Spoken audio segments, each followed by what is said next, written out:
Hello, everyone, and welcome back to another wonderful episode 32 of Gamestack Podcast with your host, Rick. Hey, how's it going? And Shalene? Oh, Speak that's up. right. Shalene is not here. Not at all. Shalene, she's got the itis, guys. She can't be on the show tonight with us. Nope. But I'm here in her stead. Welcome, sir or madam. And we've got one heck of a show for you tonight. Before we begin, thanks to everybody showing up in the chat. We apologize for any technical difficulties. Twitch, thank you. Thank you for all the support you give us, Twitch. Great. And anything to mention before we start the show? How's it going, Rick? How was your week? My week has been absolutely insane, and yeah, that's pretty much sums it up.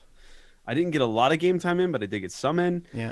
And yeah, so it's just been a work week. How about you, Vendor? Aren't you on vacation? I'm on vacation, but I've been at work almost every day this week.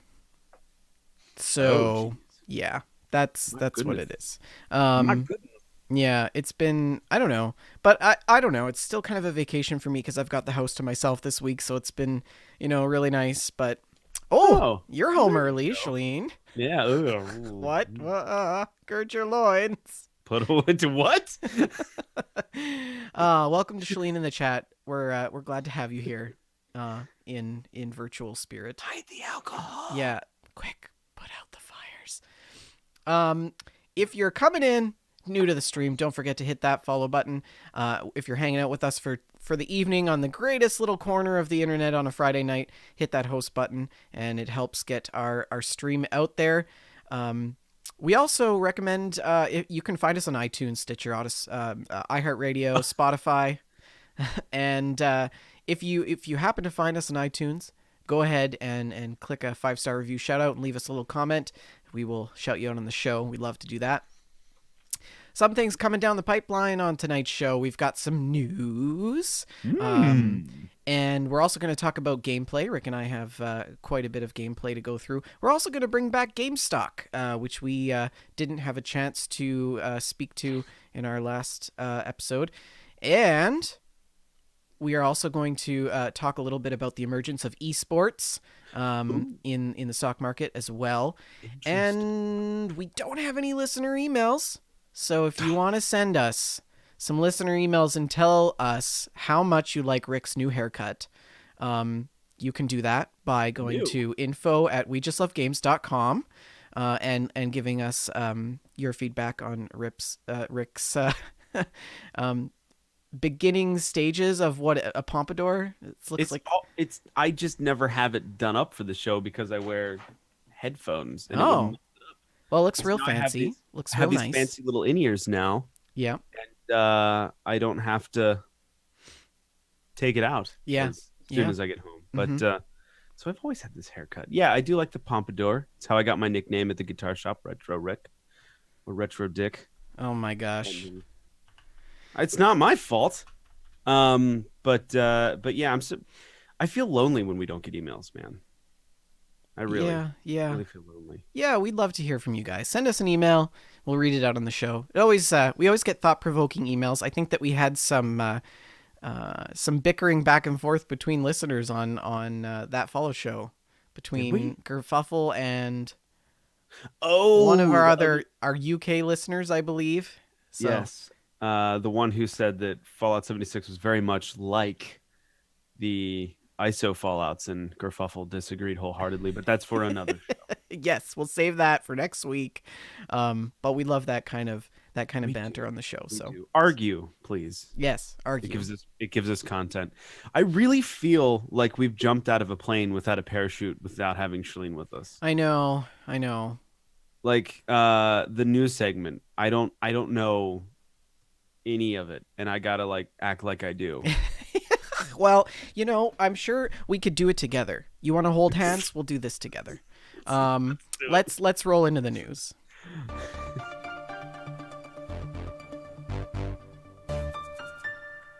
Rick, take it away all by yourself. What happened in the news this week? Well, the big piece of news is that apparently we got the argument thing wrong between our listener and Gerfuffle. And I don't really know how we got it wrong, but Shalene is saying that Gerfuffle had nothing to do with that argument. So we started off on the good foot and got it wrong. See, this is what happens when we're Shalineless. This is what Yeah. happens. We're sorry, Gerfuffle. We love you. But you're And always welcome to send in an email and yeah, you know, dude. counter the Yeah, previous argument, you know. dude. Apparently, the argument that he wasn't even involved in. Tasmania, no Fallout, no, because last week was supposed to be Fallout and it didn't happen because Shalene was sick. And then this week is Gamestack, and vendors here to cover for both. So he's picking up the slack of Shalene, and he's also doing his part, which I don't know what that is. So anyway, the big news is Bungie is splitting from Activision. That sounds like a great time. It is actually. Bungie has been killing it with their rolling content with Destiny 2, with all of the Forge stuff, the Forsaken DLC, everything that they're putting out constantly for free. If you at least bought the whatever the not the subscription, but the what's the word I'm looking for? Like when you buy in and they give you a bunch of DLC coming down the road, premium users, I guess you could say. Yeah, platinum, whatever. Yeah. Yeah, I forget what it is. I'm one of them. I should know. But yeah, they're doing really good with all this content they're pushing out, and the content's good. There was some news about their user base not being so good, but apparently it was good enough for them to say "see you later" to Activision, which I think is a good thing. It's getting rid of the big corporate up guys and letting Bungie do their own thing, which is developing good games. So, they've said we've enjoyed a successful 8-year run and would like to thank Activision for their partnership on Destiny. Looking ahead, we're excited to announce plans for Activision to transfer publishing rights for Destiny to Bungie. Without a remarkable Destiny community, we are ready to publish on our own, while Activision will increase their focus on owned IP projects. I think this is good. Yeah. A good thing. Yeah. So you never really played much of Destiny 2, though, did you? No. Actually, I've never played any Destiny. Yeah. Well, it is very Halo-esque, as it would be from Bungie. There's a lot of correlations. If you play the game for an hour with Shalene, she will just be like, "Oh, that's this and that's a that from Halo, and this is that from Halo." She just like kind of dismantles all of the facade of Destiny and shows you how much of Halo it really is. But the game will remain on Blizzard's BattleNet, so no worries there. It will stay there, and it's already in the transition. The transition is already in the early stages, but I think this will be good. I think it will be freeing for Bungie to do what they want, and it's just a really cool sign. With you have all these big companies gobbling up smaller ones, and this is one where it's splitting off. Well, that's interesting. Yeah, I wonder what kind of implications that's going to have on further game development for Activision and Bungie separately and together, I guess. Yeah, I don't know. Apparently they abandoned Skylanders and now they've lost Destiny. So it's I don't think there's any clear IP that they're going to be leading with unless Archon or Tao in the chat has anything to say about it. But I don't see I don't see them having this IP flagship that they're running with. So we'll find out. Interesting. Well, Shalene threw in this next story about the Gearbox CEO, Randy Pitchford. Did you hear about this, Rick? I had no clue until I clicked the link 5 seconds ago. So he's being accused of some pretty crazy stuff in a lawsuit by a former employee or prior employee, I guess, of Gearbox. And Shalene, I just want to comment here because she added some comments, and I think we should bring her in on the conversation. Are you gonna put your robot voice on so it sounds like how she sounds now? Everybody but Game Informer buried the lead on this one. The headlines are all inappropriate. $12 million bonus for Pitchford. But she says when you read the article, he's actually being accused of hosting and attending pedophile parties. What? Which is like a way bigger deal than just $12 million being laundered out the back door. So yeah, this is kind of a crazy thing. And so I wonder what the link between the allegations by the employee and said parties have. Is there a relationship there? I don't know. Um, but That's so crazy. yeah, yeah. Basically, in regards to the money, um, the employee is claiming that he left a USB drive in a restaurant containing sensitive corporate documents for Gearbox, and which basically revealed that it contained some of his personal collection of underage pornography, and yeah. So this really hit the fan. Um, yeah, I don't really even know what to say. So Thoughts, comments, so this has been buried, buried. and Kotaku is now commenting on it. I don't. I, I don't know, man. I feel like this is gonna have to play itself out. Like if the USB sounds like it's part of a major, like it's a major, um, evidence. Well, So okay. So in a statement to Kotaku, shortly after publication of this information, Gearbox obviously denied it, saying that Pitchford and his wife they hold a regular show that's recorded, and that nothing of the sort occurred there in his home where some of this alleged recordings happened. And so, yeah, I think it was.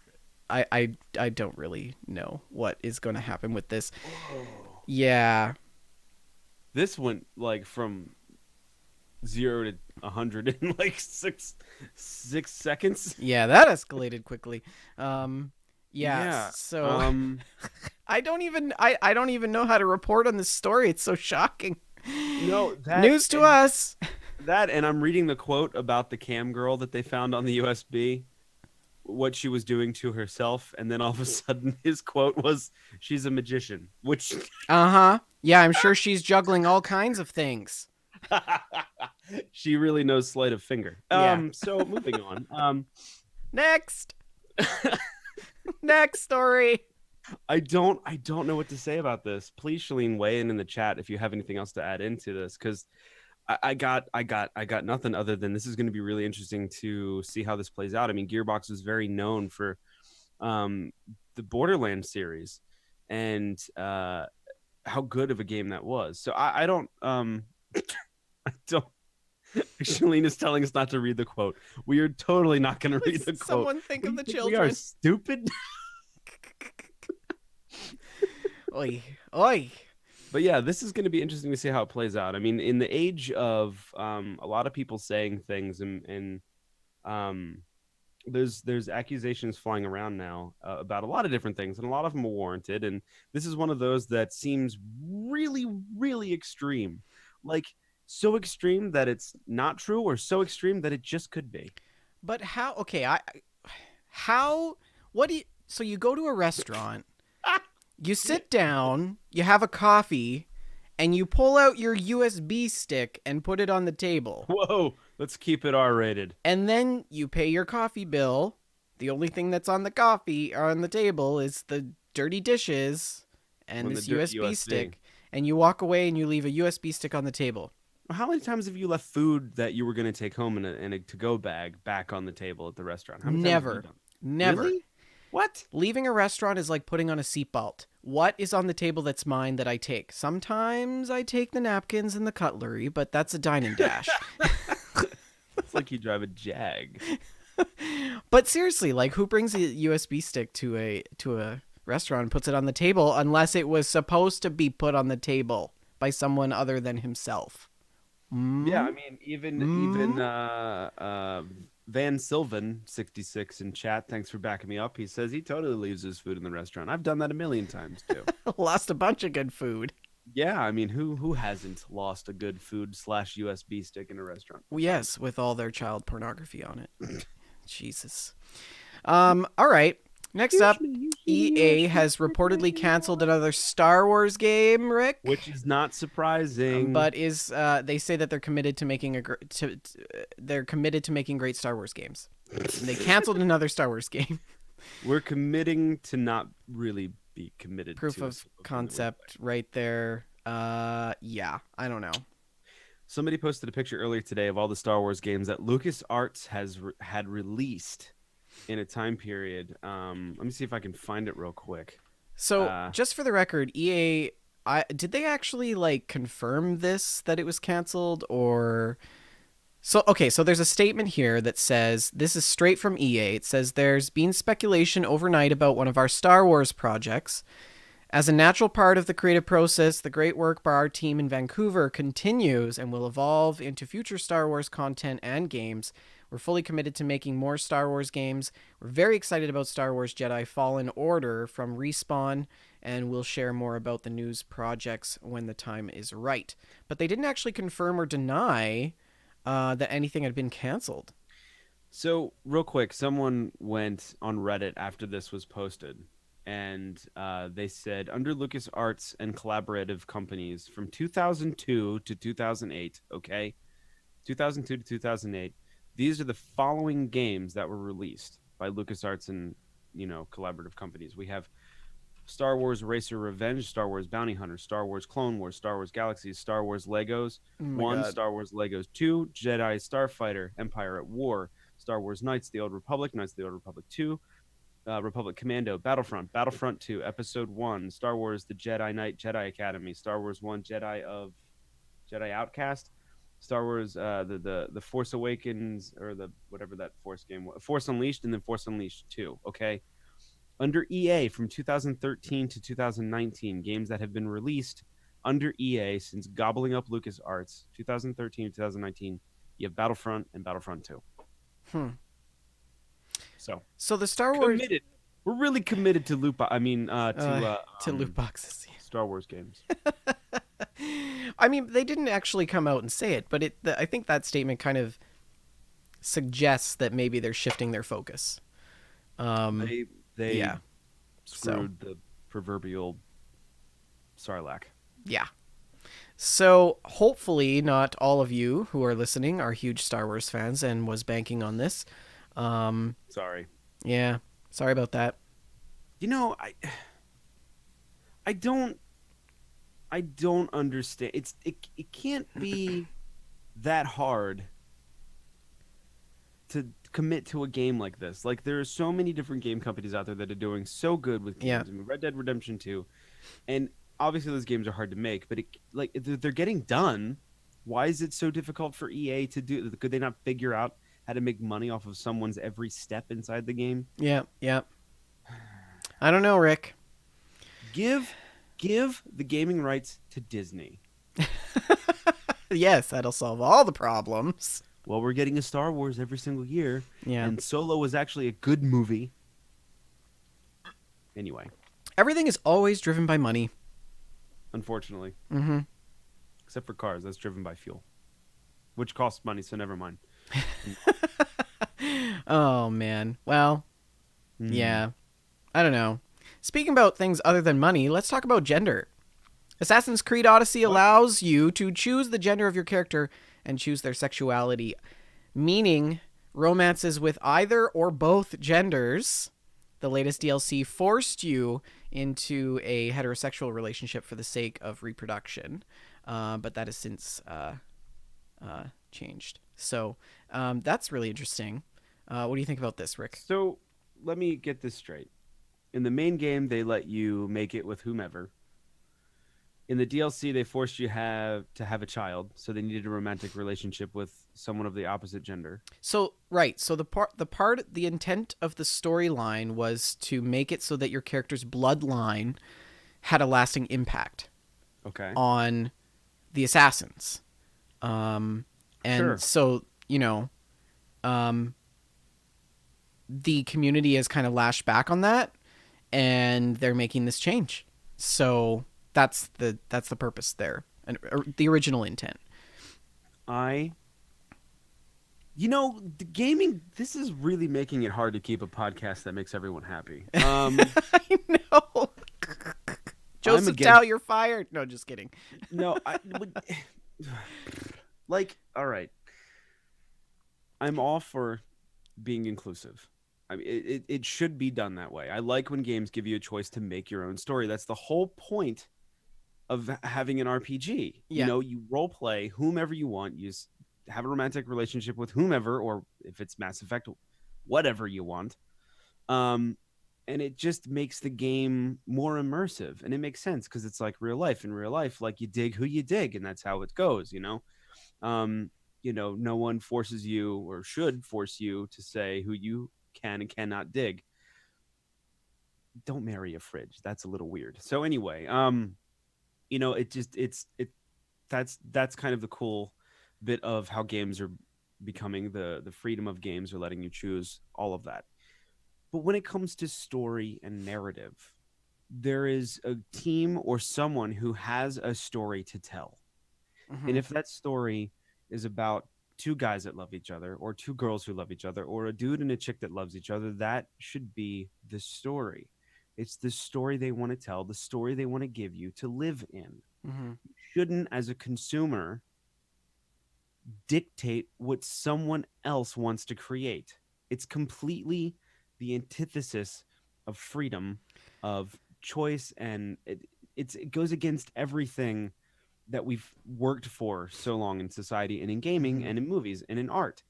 It's about freedom of creativity. And if you're telling, the people at Assassin's Creed, you can't do this story that you think is right because I don't agree with it, it's not doing anything wrong. They just want to tell a story, and it has to go a certain way in order for it to fit the narrative. And it's not wrong. It's just. So here's what Ubisoft has to say on this, and this is straight out of a Kotaku story. Alexios and Cassandra, realizing their own mortality and the sacrifice Leonidas and Myrine made before them to keep their legacy alive, felt the desire and the duty to preserve their important lineage. Our goal was to let players choose between utilitarian view of ensuring your bloodline lived on or forming a romantic relationship. We attempted to distinguish between the two, but could have done this more carefully as we were walking a narrow line between role play choices and story, of course. And Sure. The clarity and motivation for this decision was poorly executed. As you continue the adventure in the next episode, Bloodline, please know that you will not have to engage in a lasting romantic relationship if you do not desire to do so. Like, So, okay, for all those people who love ghosting, you're off the hook in the next episode. You can just, stop texting and let it slide. yeah, I guess it doesn't make sense that. I guess if I don't know the full story as far as if they had a lasting romantic relationship, yeah, okay, that doesn't make sense with the narrative that you build in the previous game or the non DLC. But at least they could get together, and I don't know who the dude is because they both, who is it, Cassandra and Alexos? I mean, okay, so like at least they realize their lineage is important, and Alexios can throw it in her for a minute and have a kid. So fine, Uh-huh. all right, that kind of makes sense from a reproductive standpoint because it happens that way biologically. So,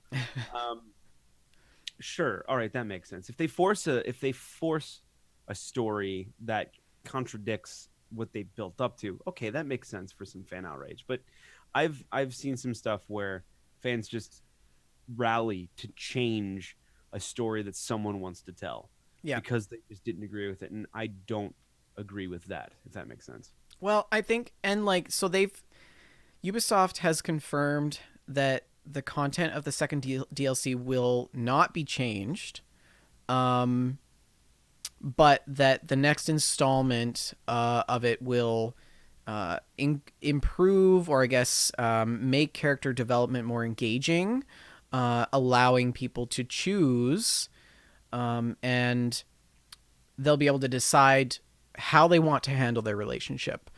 And I think that that's really cool because I've never seen that kind of dynamic in a video game before. Yeah, I mean, And I think this is a great example of game developers listening to community. in a way that produces a game that people will want to buy or play more of. In terms of feasibility, I can understand why maybe they originally had started with, this monogamous heterosexual relationship. And because, I mean, that's another 6 months of story writing. Like, if you think about it, right? Yeah. So, I mean, you got to weigh the options between what's like economically viable for the team and what matters to people, and you got to find that fine balance. This is where I think DLC really can help a lot with this, right? Because people play the first installment, they talk about it, the game developers listen to it, they develop the next set of DLC, and it's just that bounce relationship back and forth. So, Well, that's what you would want from a game company. You want them to listen to the community and make changes that are valid and intelligent to the game to further create an environment that will bring more players in and then satisfy the needs of the current ones. yeah, yeah, That's the market today when you have the ability to constantly build upon a game. I mean, Guild Wars 2 was released I think in 2012 and they're still adding content. it's yeah. it's you know what I mean? And so yeah, I mean it makes sense. What we have to be careful, and I kind of put this out to our listeners and our viewers here. What we really have to be careful of is that we don't change unless it's truly offensive. Like we have to use some common sense here. What is truly offensive and what isn't. Like, someone who's, that game that was pulled from Steam that was all about doing mass shootings. Like that was truly just wrong. Yeah. But so we have to be careful when it comes to like controlling creative content in such a way where we're making someone who's got a dream of writing a story or filming a movie or writing a book and making that person change it to fit our whim. Sometimes like real, and it goes back to what I was saying before, like Fallout 6 being like real life, like it doesn't stop. Mm-hmm. Sometimes stories don't go the way we want them to, and we have to just accept that.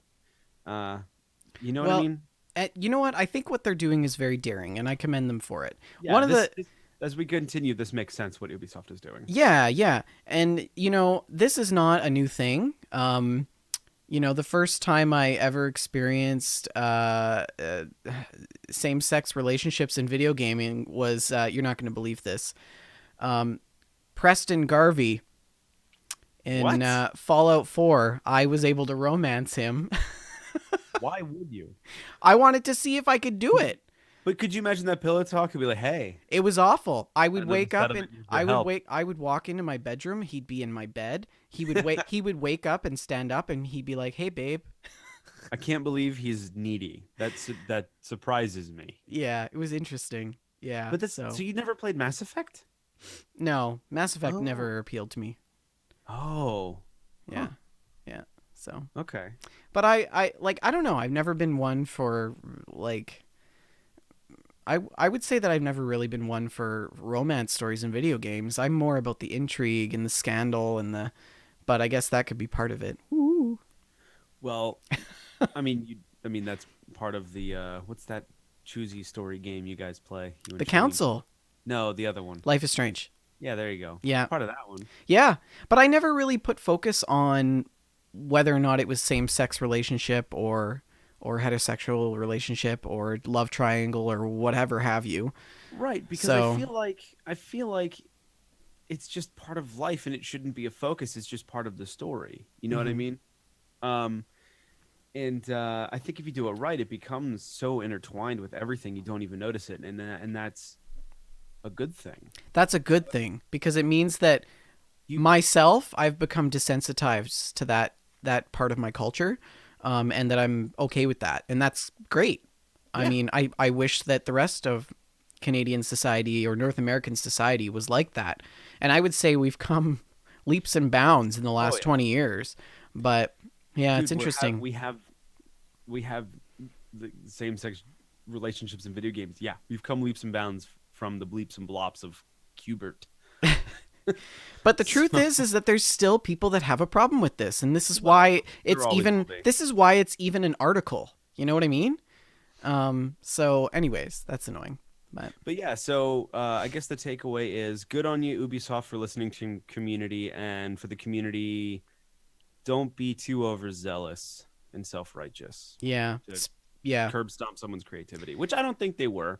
Yeah. I didn't realize they were forcing a different story than whatever. But Yeah. anyway, so Speaking of game developers listening to the community, Sea of Thieves has produced a new update that will cut down on file sizes. Interesting. Yes. So Sea of Thieves is constantly changing their game despite the decline in popularity, I would say, in the last 6 months.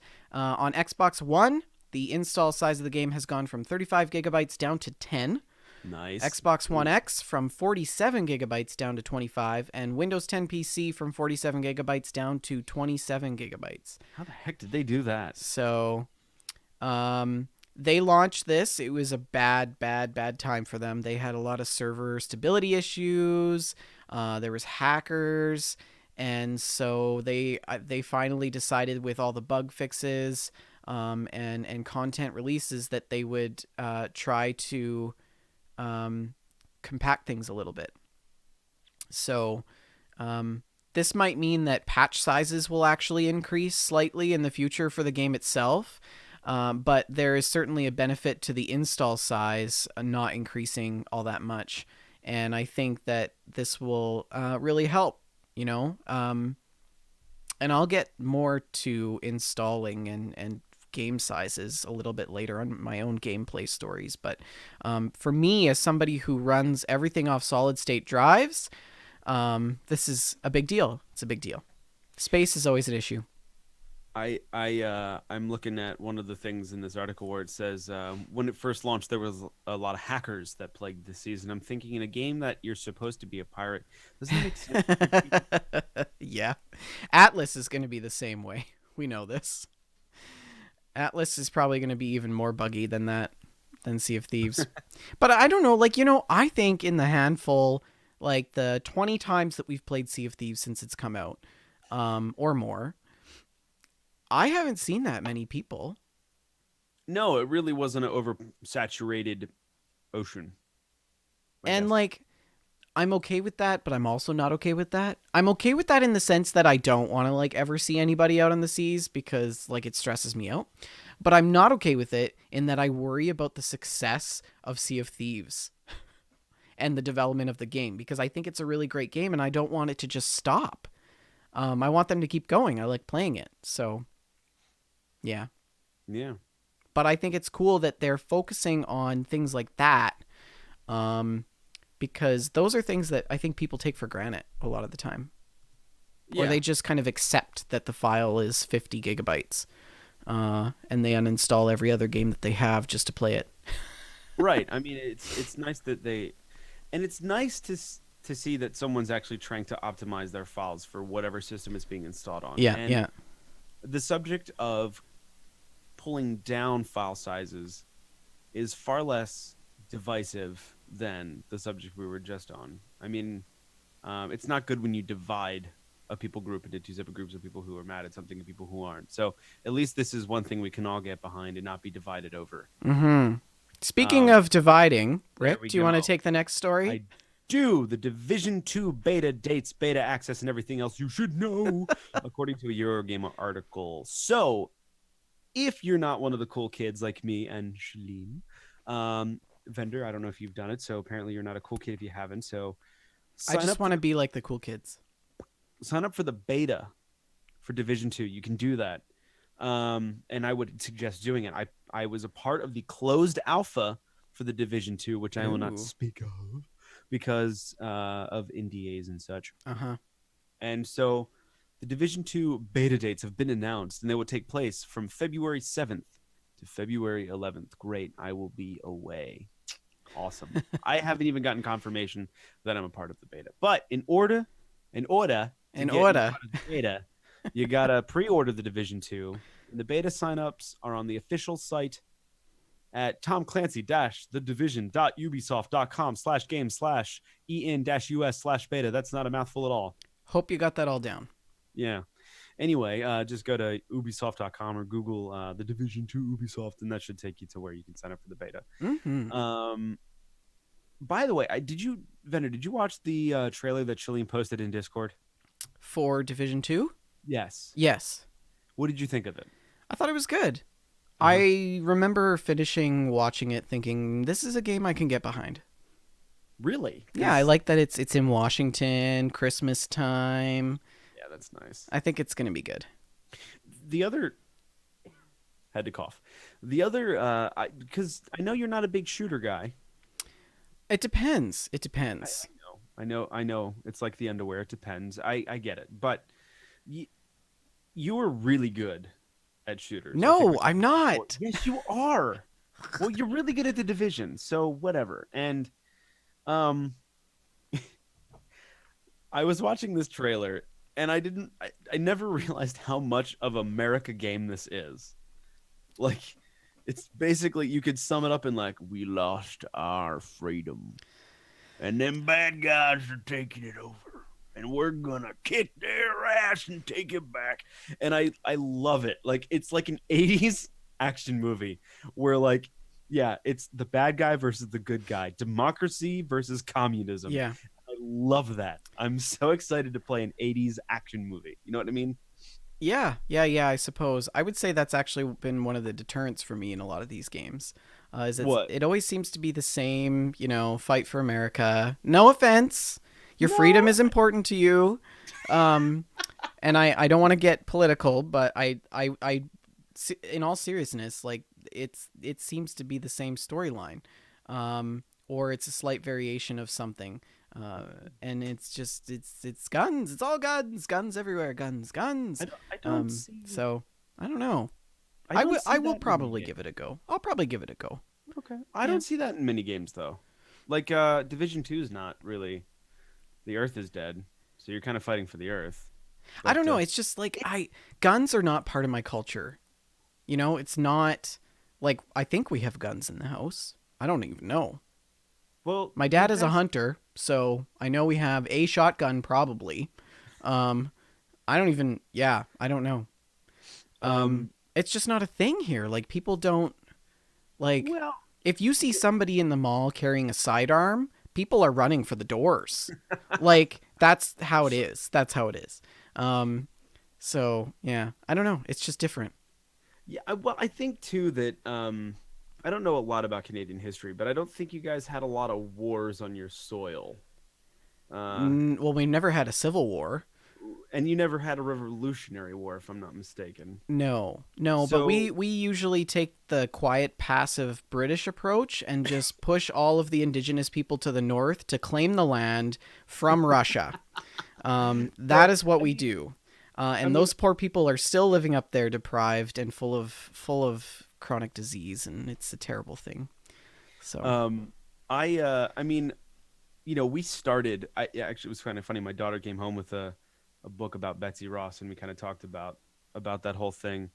Um, and I explained to her a little bit about the Revolutionary War, and she was like blown away. That like she's yeah, like farmers took up like pitchforks and slingshots and went to war with like an army. yeah, So like yeah. our country was founded on the essence of like just sheer anger and wanting to like do our own thing, which is Hmm. fine and cool, and I'm happy about that. And so it's kind of it is funny to see there weren't a lot of games that have come out that have been pure action movie type games. I mean, Hmm. there's a lot of action games out there, but there isn't one where it's like I think the last game I played that felt like a good 80s like us versus them movie was Blood Dragon for Far Hmm. Cry. Hmm. And it was so refreshing to play a game where the tutorial was meaningless, where it was like press space to jump or press jump to jump or something like that, and like your character is literally annoyed that he has to go through this tutorial. Yeah. And so playing like the Division is very much like that. Shalene says it. Die Hard is her Christmas movie that she watches, and the Division is her Christmas game. It's like the Die Hard. It Yeah, takes place Christmas during Division is the Die Hard.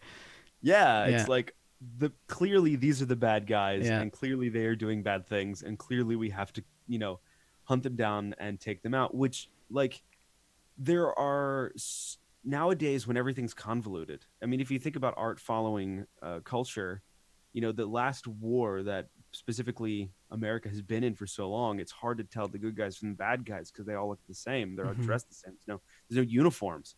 So having a game where it's like, or having like movies like John Wick, it's the good guy versus the bad guy. Yeah, we know who the bad people are. This is them. This is the good guy. We know who he is. They hurt his dog. And then like, the Division, where it's like the Division agents all have the little circle. We know who they are. These are clearly the bad guys. Go take them out. There's no convolution there. There's like no anti-hero. You know what I mean? Yeah, and there's a lot of that in video gaming.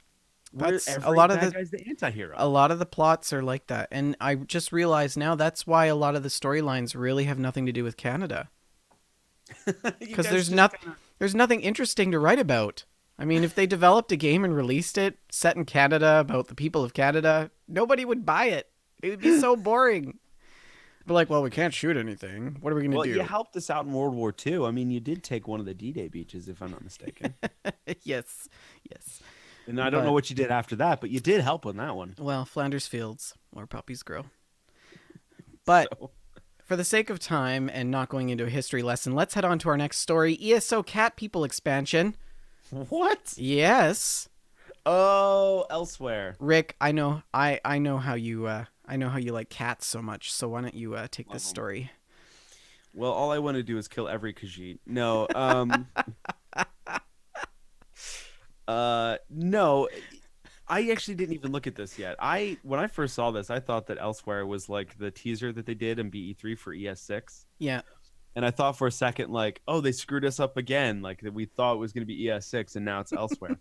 But no, they are two different things. Yeah. I can't talk on this because I haven't watched the trailer yet for it. But apparently they're going to Elsewhere, which is the homeland of the Khajiits, and dragons will be coming back, which I'm a little confused about because dragons weren't supposed to be seen since the first era until Skyrim.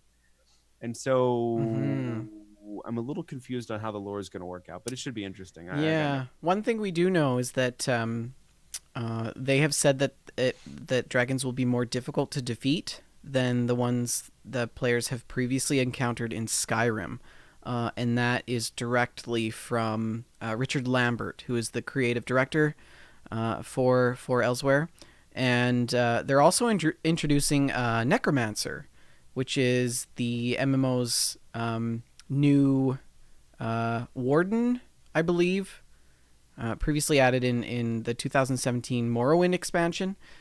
So that's interesting. Changes are also coming to PvP. So they're going to have a separation of the Imperial City from Cyrodiil. And they're also going to look at a new artifact system that will introduce a different set of weapons for PvP areas specifically. So, yeah, that's going to be interesting. I bet you anybody who plays ESO is going to be super excited about this. This is scheduled to hit sometime in June, and that's really all that we know about this. This year will actually mark the third year ZeniMax has actually released a major expansion for ESO. So that's pretty cool. Good on them. Sounds like they're really keeping up with what their fans want. I wish I liked ESO more. I wanted to like it. It's, you know what? For me, it's too mythical. Skyrim is about as far as I can go. The mythical thing doesn't bug me. I think it was just like what really sticks out to me and what I can remember of it is like there was one mission they're like, you've got to sneak in and steal this box, and you sneak in, and then there's like 5 other people sneaking with you, and you're kind of like, yeah, well, because like it's just like, what's the point of sneaking if 5 people are doing it? Obviously, the guard will notice something. Yeah. But so that'll be interesting. The PvP behind that will be quite dynamic, I think. Who knows? We'll find out. Yeah. Not me, actually. I shouldn't say we'll find out. No one will find out in this show. But that's enough about news. Let's roll into Gamestack.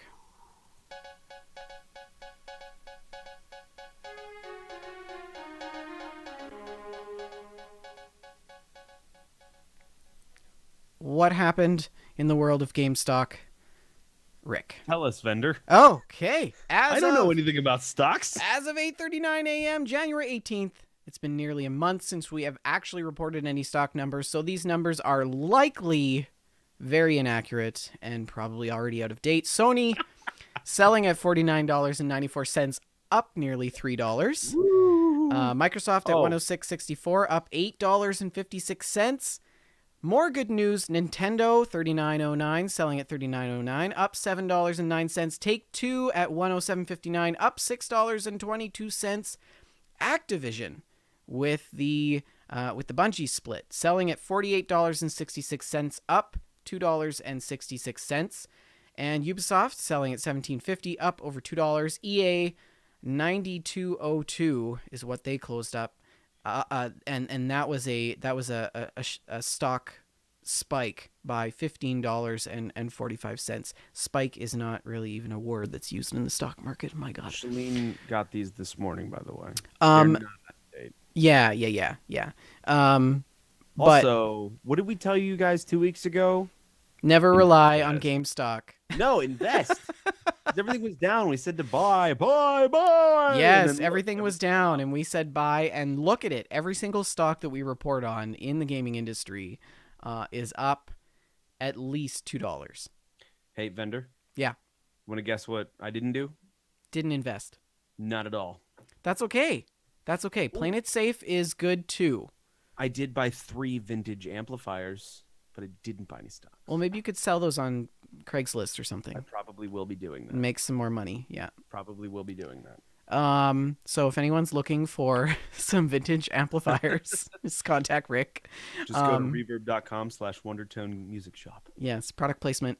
Yeah. So the stock market is man, it was dismal, guys. I was sweating buckets a few weeks ago. It was bad. It was bad. And everything is up again. Even my own little stocks that I have in the corner and some other cannabis companies is doing okay. I do want to talk. Yeah, the stock is high. I do want to talk about some emerging areas of the stock market. Esports, Rick. Esports. Yeah, your novel here in the show notes. Yeah. Move over cannabis. Could esports be the new hot stock this year? So there's been a lot of talk about EGLX and the growing rates of esports. In the next year, they're actually anticipating that the global esports economy is expected to grow by $905 million. That is according to Newzoo, market research firm. But I really wonder if we're entering a critical phase in gaming here. In seeing the growth in esports, and we see Fortnite and PUBG and the leagues that are being created out of those. So is esports really a good investment? I was thinking about investing in esports the last couple weeks, so I did a little bit of research, and this is what I found. The short answer is that for those of you who don't know, esports is a form of competitive gaming through electronic gaming systems. My general consensus of the market is that there is some concern for investors in profit always, but esports is growing. We know that this is happening, and that's a good sign. And it's also a good sign for anybody who's in the league who's making money. So I think, we're getting a lot of buy-in from bigger companies. In esports, we've got Coke, Nissan, Amazon. Red Bull is now investing in esports as well, as is the viewership. The viewership is climbing. And so some of the most successful players in esports, like PUBG and League of Legends, I mean, they're grossing up to $200,000 a month in revenue. I feel like we should start covering esports. I feel like we should, right? So, granted, it's really good. Profits are really good for people who are involved in esports gaming, specifically on a league. But I would say that investing in teams and leagues at this point is probably a poor idea. They're only as good as the players that they have. But I think esports is a very unstable thing right now. A lot of the companies are unedited. They have uncontrolled financials, which means that we need to tread carefully on the decisions that we make when we're looking at buying stocks. And I had investigated EGLX because they kind of hit the news in the last couple of weeks as a growing new stock on the New York Stock Exchange. Some other considerations that we might think about are peripheral stocks, which might always be a good thing to think about when investing. The guy who invented the glue for Post-it notes, probably want to invest in his company.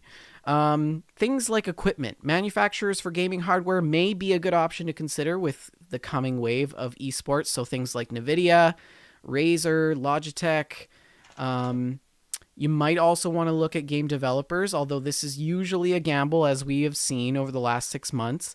And the public perception of games with them being released is always kind of a wishy-washy thing. We can never really predict what the public are going to think about a game release. So media companies, always not really a good investment either, because they always portray some sort of biased image and different story. But one thing that I was thinking about today was that maybe we haven't considered the health implications of esports gaming. Oh, geez. What? Yes. Ophthalmologists stand to make a fortune on esports gaming. Think about it. People sitting in front of computer screens. Blue light, you guys. So maybe investing in like eyeglass companies that make specific eyewear for esports, or monitors that make blue light friendly screens. I don't know. What do you think, Rick? I had not given it a single thought. Well, I think we should start covering esports. Oh, as far as that, Shalene asked in the chat if either of us care about esports, and I was or even watch them, and I care about it if I can make money on it. Well, no, here's the thing. It's not even that. It's so scattered right now. Oh yeah. That, like, do you know where any events are going on? Do you know of any tournaments that are happening? Do you know anything like that? I certainly don't. No. I don't even know where to go find it. There's no ESPN or whatever you want to call it. There's no consolidated. There's nobody who's Yet League of Legends remains to be the greatest grossing game in the world. So, I mean, maybe if we get our act together and put effort into the show, and then consolidate all of this information, we could actually sort it out. Do you see what I've started? I just don't know where I would even go to watch it. But yeah, I would be interested because, I love watching shooters, and it'd be cool to see, if someone does, competitive Battlefield or something like that. Yeah. I think it's really interesting. The takeaway for us is that we are lost without Shalene. We're totally lost without Shalene. Rick and I will have, if we actually invested in esports, we will have spent all our money and we would have lost everything, because at the end of the day, esports is still too unstable and unreliable of an investment, in my opinion. So I would say stick to peripherals. Things like, Samsung, BenQ, Logitech. Hardware developers, game developers like Activision. Or this. Ooh, what's that? That's my Orb Weaver. Oh, that's cool. From Razer. Yeah, Carrie has one of those. She's who turned me on to it. Oh. Huh. So what do you think of it so far? So, all right. I have to admit, I have a lot of Razer products. This is our segue into gaming, by the way. This is our gameplay. So I used the Razer Black Widow keyboard, mechanical green key, for a while, and I just bought the Razer Basilisk. Okay. Yeah. And they were fun. They're fine. They're good. They're mechanical keyboard and the mouse. I got a mouse pad from Razer too that calibrates to the mouse, and it does feel more accurate. Now, here's the thing. I got a bonus from one of my jobs, and I was trying to figure out what stupid thing I would never spend money on to spend it on, because obviously it's a bonus. I'm going to blow it on something I don't really need. And never mind your child's college fund. it was an Amazon credit card. Oh, I see. Yeah. So, and Amazon has nothing I want really, so minus like an Ibrick. But anyhow, so I was trying to figure it out, and I remember Carrie talking about the Orb Weaver. Yeah. Because she has accessibility issues, the Orb Weaver comes in really handy. Mm-hmm. And it's meant for performance gaming. It's meant for FPS and gaming in general, and people who do it competitively and whatever. So it also doubles as people who can't really move their arms across. I guess they can't really have mobility with their arms or elbows or shoulders or something. That if they have functionality of their hands, they can use it really well. Yeah. And it works for people who are disabled, and that's awesome. I was like, this is so cool of Razer. They just accidentally created this thing with a secondary objective. That's awesome. And I was looking around about the Orb Weaver because it looks cool. Ever since I watched VGHS, if you haven't watched it, go watch it. It's awesome. But ever since I watched VGHS, and they use like one of those, they use the Orb Weaver, not the Orb Weaver, but something like it, and a mouse. I was like, oh, I want like those gaming pads. I want to look cool while I'm gaming. And I stumbled upon this forum where someone uses an Orb Weaver for video editing. Because there's no stock setup on this thing. Every key is customizable, and you can set it to do whatever you want. I know what you're thinking. So I was like, could you use this for audio? For editing? Yeah, audio editing, video editing. Yeah. And so I did some research, and apparently there's a large subset of people who use the Logitech, I think G11, and the Orb Weaver for audio and video editing. Huh. And so I was like, sold. And I bought my Orb Weaver. And it took a while to get adjusted and get used to it. I mean, it's the weirdest thing. I don't use the standard, like the WDA, the WASD keys are in the center of it, and I move them to the side because my hand's a little wider. Yeah, and Once I did that, the keys, it's it's so much more responsive than a keyboard. I don't know what it is. This looks really cool. I don't know if it's just a shorter key throw or what. But the Razer Orb Weaver has made my movement feel more accurate and responsive. Like, I want to go backwards, I'm going backwards. I want to go forward, I'm going forward. There's no lag. There's no key delay. Even with my Black Widow keyboard in gaming mode, which is supposed to combat ghosting and lag, changes I think the key point, or not the key point, but when it engages or something, it still feels off. And I did an AP where I was hitting WAD really fast, like going forward, left, right, making my character move in a circle. And then I did it on the Orb Weaver, and it was just so much faster. Like, it was like when I hit the button, he did the move. And by the way, getting used to this thing was in. So, I can't tell you how many grenades I accidentally threw in Destiny trying to hit different buttons. Or, like, playing Battlefield, and they're watching this maniac run around and shoot the ground because I'm like trying to figure out what button goes forward, and I'm accidentally hitting the enlarge map key, trying to make it. Takes a while to get used, that's cool. I'd like to try that. Cool. I'd like to try it. But now that I've gotten used to it, watch your butt when you play against. Oh, maybe you should get back into PUBG. No. Okay, fine.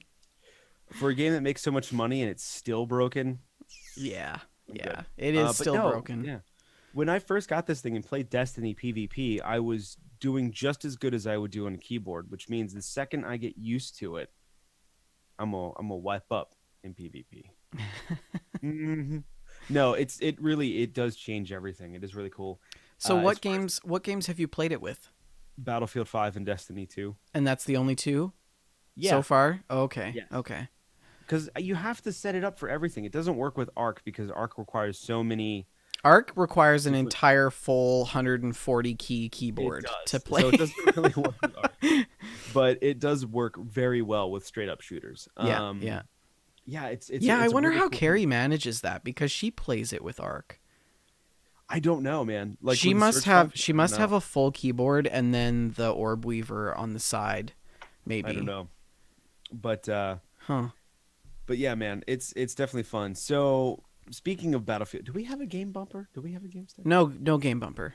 Okay, so we'll just add that to the stack of things that we have to do for the podcast.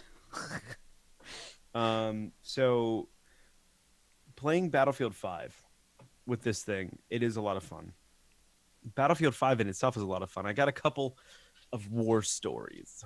Okay. Okay, hold on. I got to switch cheeks here. Okay, go. I'm ready now. Okay.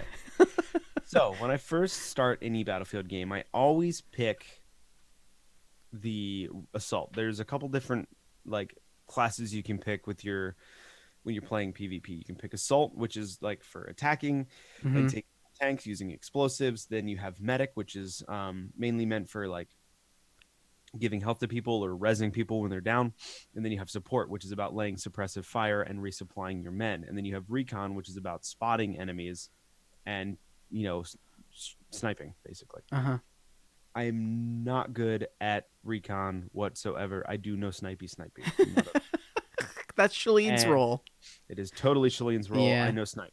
And so I was like, okay, I tried medic for a while. I do no medic. I am not I'm not in the healthcare profession. I should never be a healthcare professional at all. I typically do assault when I first start any Battlefield game because it's easy. You get a gun, usually fully automatic, and you run in, you shoot, throw grenades, die, respawn, do the same thing. And that's what I did for a while. I was loving. I forget, it was a Sturmgewehr 910. I don't know. It was some sort of like assault type rifle, and you go in Something German. something German. Even though you're part of the Allied team, you get a German weapon. Whatever. The historical accuracy of this game is way off. And um, started on that, did pretty good. Finally unlocked the Gewehr, and I used that for a while, and that's a good rifle. Then I unlocked the M1A1 rifle, and that was fun to use. So I was kind of going back and forth between the M1A1 and the Gewehr. And then was like, you know what? In our little squad, I have some friends that I play with. One's a medic, two are assault, and then I'm assault. There's no one doing support, you know. Mm-hmm. Um, one of them would pinch hit on recon, but nobody was doing support. So I was like, I'll do support. And it starts out with this automatic weapon that only holds 20 rounds. It's kind of difficult Yeah. for a support weapon because it's 20 rounds. And how are you supposed to lay down suppressive machine gun fire when you're like pop, pop, pop, pop, pop, pop, pop, pop, click, click, empty? Mm-hmm. So I used that for a while and eventually unlocked the Lewis gun, which holds 47 rounds, and that thing is awesome. And so I found out that I'm pretty good at support. And I was like, okay, this will work. And so we have our two assault guys, and they're kind of medium range snipers, and sometimes they run in. And then we have our medic, who is the best medic in the world. I'll sprint across a fire line and get clipped and then drop on the ground. And then all of a sudden I'll see smoke. Somebody popped a smoke grenade, and there's Right. my medic running up through fire and flames, and he'll stick me with his little stim pack. And then Yeah. actually, no, they don't do that. They don't stick you with a stim pack. Literally, they look at you, they pat your back and pat your shoulder, and Aw, they it's help you okay, up. buddy. Just They're walk like it off. Walk it they off. give you a pep talk, and you're like, I can shrug off an 8 millimeter bullet. It was the And gun's fault. It was the yeah, gun's fault. not yours. So they give you a pep talk, you get up, and we move on. And so the medic is the best. He's a buddy of mine who I've met before, and he just reses everyone. You're down, and the building is falling apart. There's tank shells flying over, and then he runs in, pops the smoke for cover, and he reses you, and you're like, "Yay, I'm alive!" So I was like, I need to be support. So if my guys are like sniping or trying to hold a position, I'm dropping an ammo crate and giving them some ammo. Or if they're trying to charge up, I jump on the ground and like pop, pop, pop, pop, pop, pop, laying down cover fire. So Right. Right. it's fun. So there's one game we're playing. I'm up next to a building, and the building is on my right, and I'm looking at the corner of the building, which is probably about 5 feet in front of me, Uh-huh. and I get shot a bunch from behind, and I get down, and I'm on the ground. And when you're in a down state, you can either like yell for help, which you extend your hand and you're like, "Help me," or whatever they say in German, and or you can right click and bleed out. So I'm left clicking and I'm looking around for a medic or my medic. And then the next thing I see from around the corner of this building, about 5 feet in front of me, is this tiger tank, like, just come out. And I'm like, oh my gosh, not I'm in the ground bleeding out. Nobody's going to come to save me. There's a tiger tank right there. And riding on top of the enemy tiger tank is my medic. My medic is standing on top of the turret of this tiger tank. We are so annoyed, by the way, at this game. This game, we are just getting slaughtered. This was during a time where we kept getting a part of like terrible teams, and our teams just wouldn't play the objectives, and we would just get destroyed. And we were so fed up with the other team being everywhere at once, and then us not having a chance, right? and we're about to lose. I'm dead on the ground. The tank comes around the corner, and there's my medic who can't do a thing about a tiger tank. There's nothing he can do.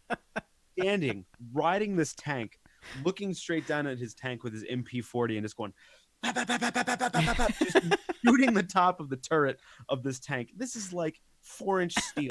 Yeah. They're shrugging off these little 9mm rounds. He's just standing there, bap, bap, bap, bap, bap, bap, reload, bap, bap, bap, bap, bap, and just, and I'm like looking at him from a dead state, like, what are you doing?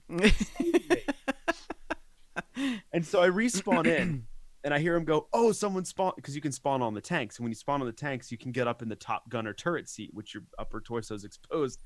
So he's standing on the turret. He sees a German get out of this tank, and he just goes, bat, bat, bat, and kills the gunner, and then just starts shooting the tank again because he was so annoyed. And he did it for about 5 minutes until someone finally shot him off from the top of the tank. Jeez. We lost that round. It was so much fun. We lost that round. So... God. Wow. And so one of the other things is when I do play Assault, I find that I'm really good at taking out tanks. Uh-huh. And I unlock this RPG. It's not really a rocket-propelled grenade launcher like a Panzerfaust. It's more like a spring/air launched rocket.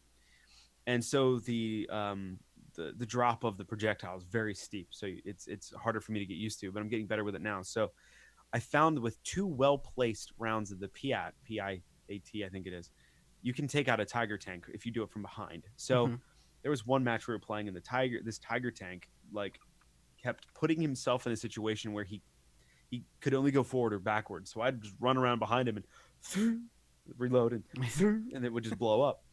And I actually have a penchant for taking out tanks either with TNT or rocket launchers, and it's fun because you feel good. You know, you fire that last rocket and you see the turret fly off the air, and you're like, yes. But other than that, I'm terrible at recon. I can't shoot the broad side of a barn, and that's fun. There are some times where there's guys flying in planes, and I remember this one desert map where trying to take our objectives, and we're moving forward, and I'm up next to a cliff, and I'm hunkered down because there's a machine gun shooting down my lane, and I couldn't move because he's got me pinned down. And I hear this, yeah. I look up, and there's a Stuka flying down, and I see this little black thing, and it drops this little black dot. And I'm like, what is that? And the black dot gets really, really big, really, really fast. And it turns out that it's a bomb, and it hits me in the face. Oh no! Like, it was like perfect. It was a perfect shot right to the noggin of a Stuka dive bomb. And like just moments like that with the tank and the dude riding it, and just there's so many cool moments in that game that make this game feel so cinematic and so much fun to play. Cool.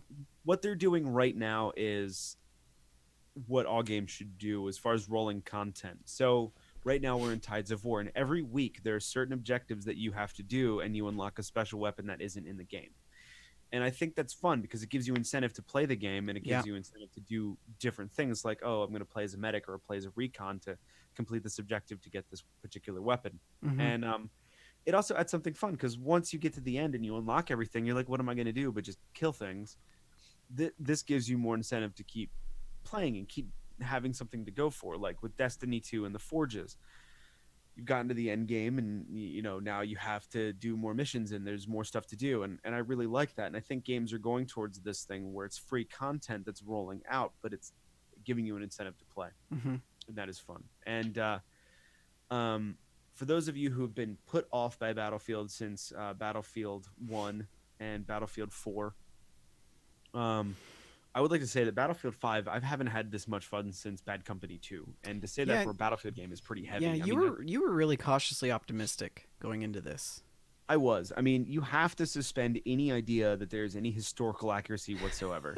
Because you're a British Allied soldier using an STG-44 with a P08. Like, no British soldier used any of those weapons. Oh, of course not. No, who would use a P08? An STG-44 was a German weapon, and the P08 was a Luger. I totally knew that. Yeah. Yeah. So the British would be using a Sten gun and a high 8 pistol or high 9 pistol. Right. Yeah. So anyway, you have to forego any sort of historical accuracy in this game whatsoever, and just enjoy the game for its cinematic beauty and just constant chaos. Because that's exactly what it is. It's just chaos. So beyond that, Ark. We've played some Ark. And for some weird reason, I'm building a wall. I'm building a really big wall.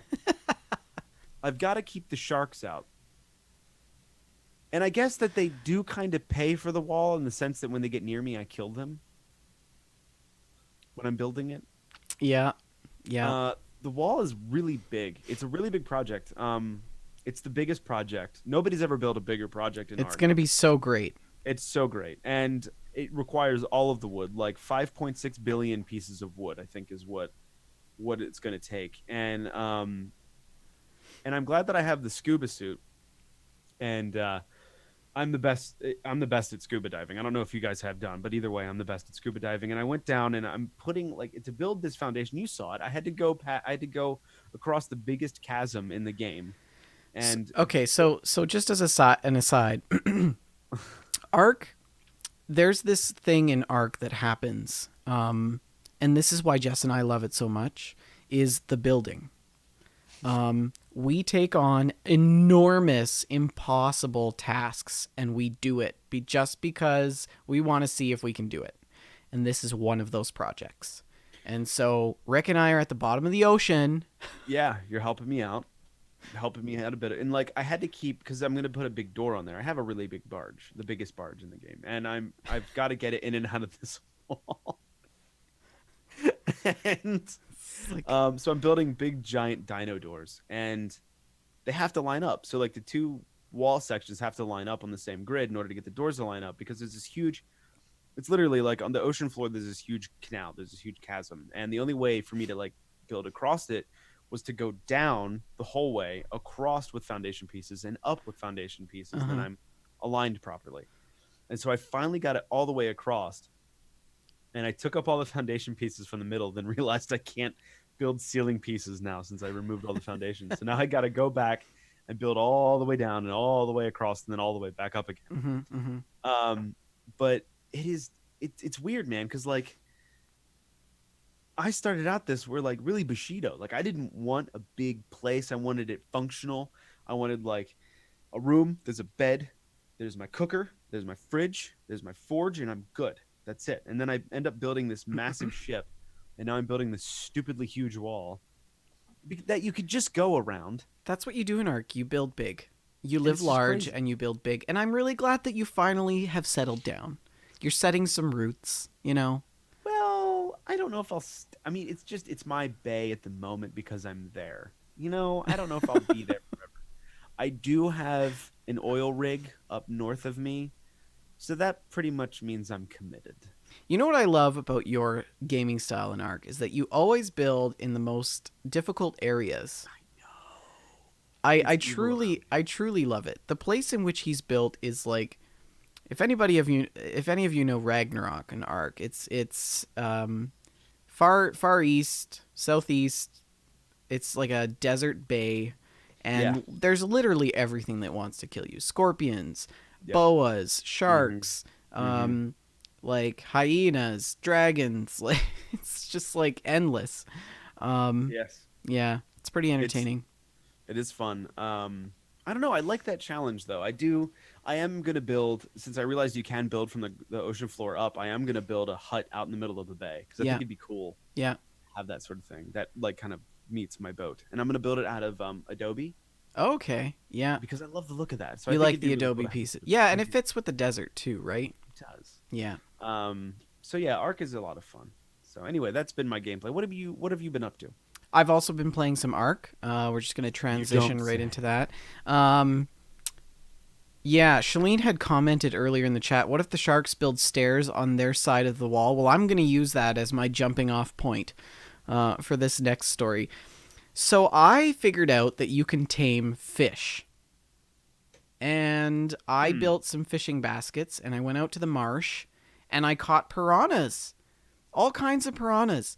And I remember that. Yes, and in my base, I have my base built in this mine shaft, and it's in a cave, and in the center of the cave, there's a pool of water. And so I've turned it into a Turkish bath, as I like to call it. It's supposed to be like a spa, and I didn't have anywhere to put the piranhas. So I put the piranhas in the Turkish bath, in the spa.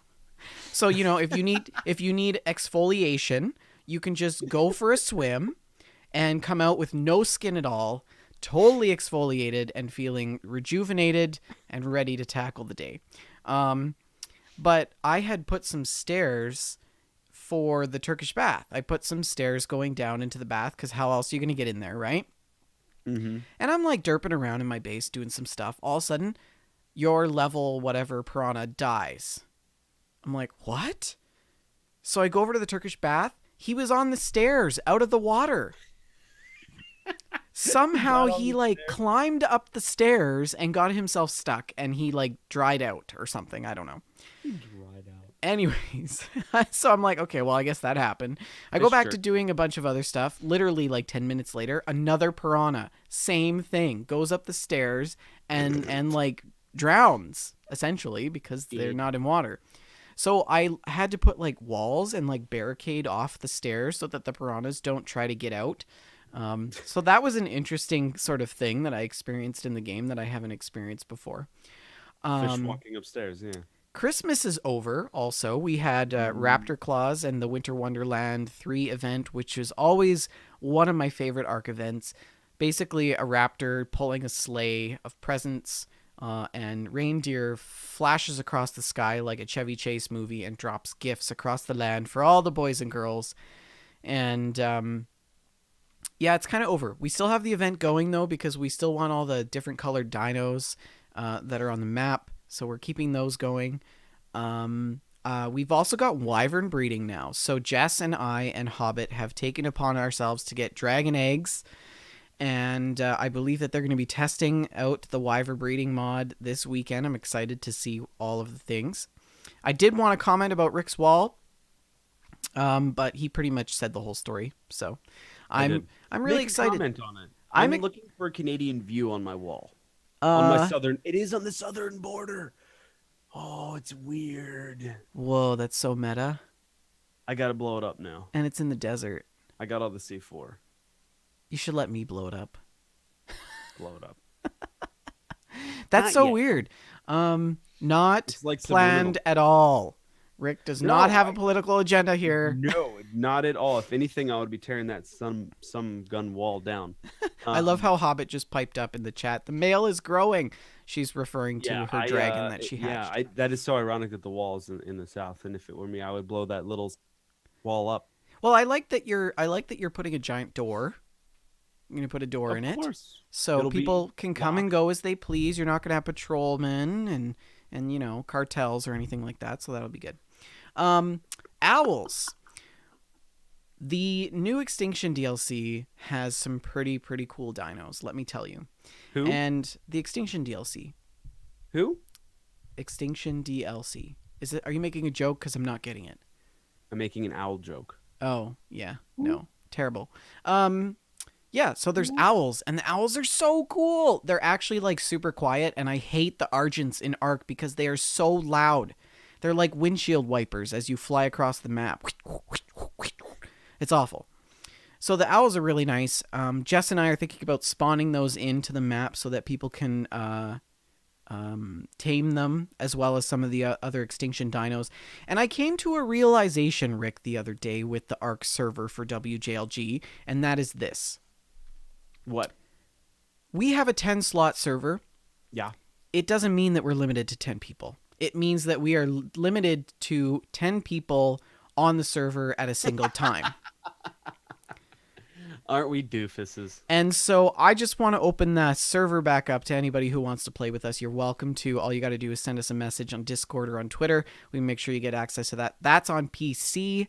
And we are trying to keep numbers down because of, it is a 10 slot. So, and I think we've had up to 8 people on at a single time, which has been super fun. It was really fun to play with Carrie over the holidays and things like that. Much fun. Yeah, that was a really great day. Dude, like, as soon as the holidays were over and, like, no one was on the server, I was like, we're so lonely. I've been back and forth. I've been playing a lot with 4 Mile. We've been spending a lot of time together, which is really nice because we haven't talked for quite some time. So I do want to talk about the Ark update. The Ark update screwed everything. I had to reinstall the entire game. What? Yeah, yeah. And I figured out why. This is what Steam does, and I hate Steam. I hate Steam. If anybody of you who actually know me, you know that I hate Steam. This is another reason why I hate Steam. So when Why? Steam does an update, particularly with any of the Unreal Engine games, what it does is it needs the room of the capacity of your game times 2. Because what it does is when it updates, it backs up the entire game and replaces all of the files, not just the patch files. So I was trying to install this patch update, which was 4 gigabytes, and I had 195 gigabytes on my hard drive of free space, and it was telling me that I didn't have enough free space on my hard drive. So that's the problem, and it's a huge problem. I mean, obviously, I need to get good and get a better hard drive, but it's a 250 solid state. Or it's a 500 solid state, I think. I'm not sure. It's bigger than mine. Anyways, I've got a 500 and two 250 solid states in my computer. Anyways, so that was the huge deal with that. I had to reinstall the whole game. It just ruined the whole night. I was like gonna update and do all this stuff, and I didn't end up doing it. I also played Atlas. Got a little 10 slot for the month just to see what it's like, because I don't want to play on any official servers because it's so buggy. It's going to be a great game. I'm really excited. I tried to build a galleon, so I went into creative mode, like God mode, and just was like testing all the things out, experimenting with the building. The building in this game is like 10 times better than Ark. 10 times? Yeah, it's really good. It's going to be really good. You're going to love it. Everybody loves it. Anyways, so I tried building a galleon, and apparently the galleons are buggy. You can't build them yet, so that was a little disappointing. You could build it, but you can't build it. So like you can place it there, and it looks like it's being built, but then when you go to actually craft it and finish it, it doesn't do anything. So It's kind of frustrating. Yeah, I was super excited. I wanted to like sail the ocean. That is like the most piratey game ever. It's going to be so good. I'm excited. Wait till Skull and Bones? Yeah, that. Skull and Bones isn't an MMO though. I don't care. It's a pirate thing. Oh, it's going to be great. What is it? Is it co-op? It's kind of like an Assassin's Creed kind of thing, I think. Yeah. Will it be co-op? I'm not sure. No, I'm nervous. I haven't really been paying attention to it. Yeah, well, they've really kind of been out of the limelight for a while, so. But yeah, Atlas is going to be really good. I'm excited. All right, so now I have to confess. I have been playing PUBG. What? I know. You who doth not like shooters. It's different when you play with 4 Mile because neither of us know what we're doing. And it's just like we just die all the time, and it's hilarious. Plebs. I don't know. We've been playing for PUBG together quite a bit. No, that's awesome. Yeah, it's been fun. I tried the new Canada map, which is actually really just Russia in winter. So Siberia. Yeah, but we like to call it Canada because, it's really cool. There's snowmobiles. You can drive snowmobiles. What? Yes. And there's like all the lakes in the snow map are frozen. So you hit on it, you hit the ice lake or the frozen lake with a Dacia, and you literally like are spinning out. Like it's awesome. I'm so hurt that you PUBG'd without me. I'm sorry, Shalene. I'm sorry. We can play PUBG again sometimes when you're not have the black lung. It's all from all that nuclear testing they did out there. I had a Russian experience, by the way. Whoa. I don't even know. I don't even want to know. No. Is this like air quality? Like No, it was funny. I got schooled on some stuff I didn't know about, right? Oh, okay. So at the shop I work at, we do music rentals, okay? Okay. And this lady and her son come in, and she's straight off the bat, like super respectful and like, I can't speak English very well. Okay. And I'm like, awesome, cool. My day is starting off not complicated. This will be great. And so she's like, my son needs a clarinet. And he looked at me and shook his head yes, because apparently He also did not speak. Is the this greatest. in like a Russian No, accent? this is a very, very diverse area. Okay, because I'm like, you Um, need to do the accent. but I need to be I know immersed. he needs clarinet. So I'm like, sure. So I'm like, what's his name? She goes, Lev.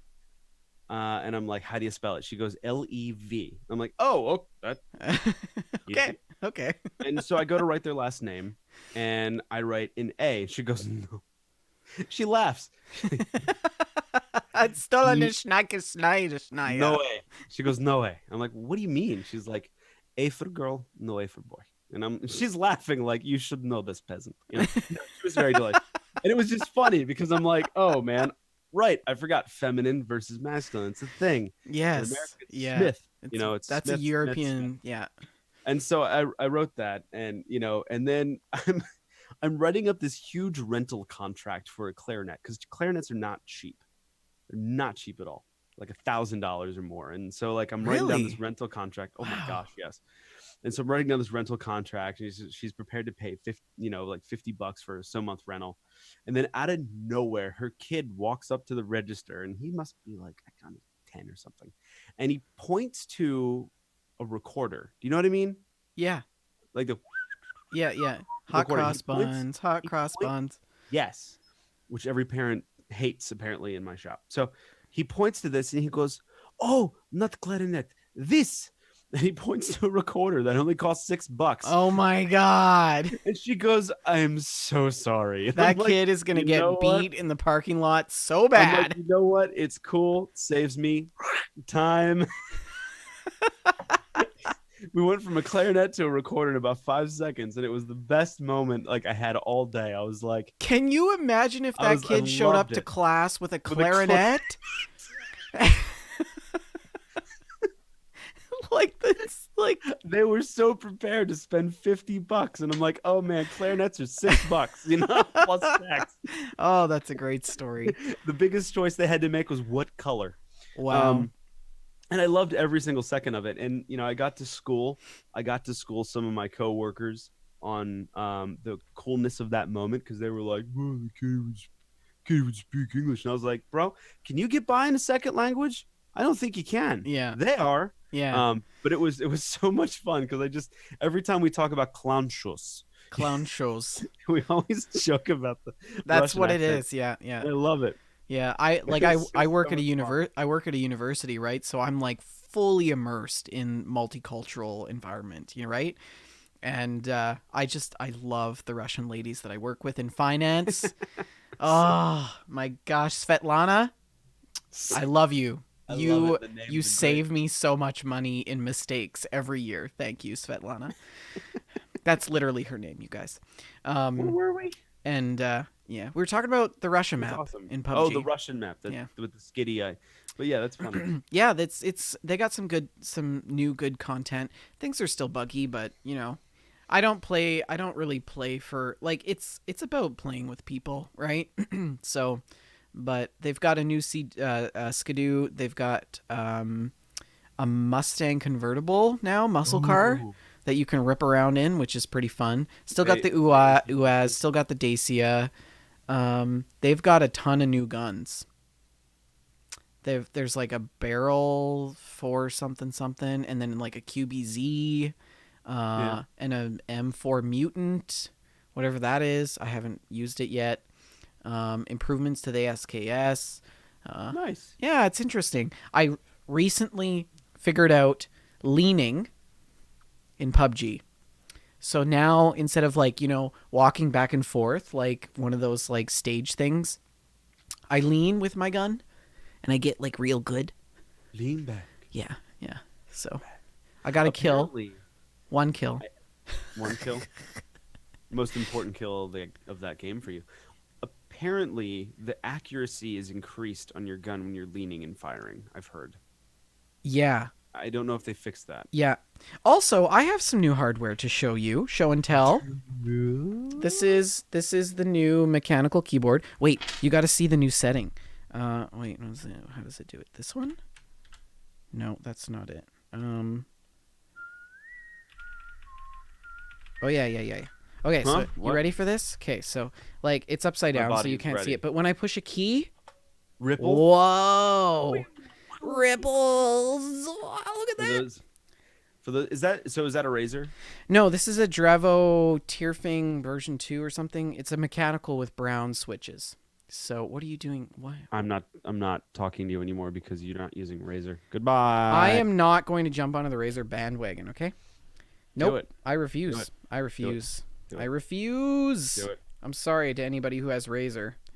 But their keys sound so pleasant when you type on them. I just can't. I can't stand unnecessary noises.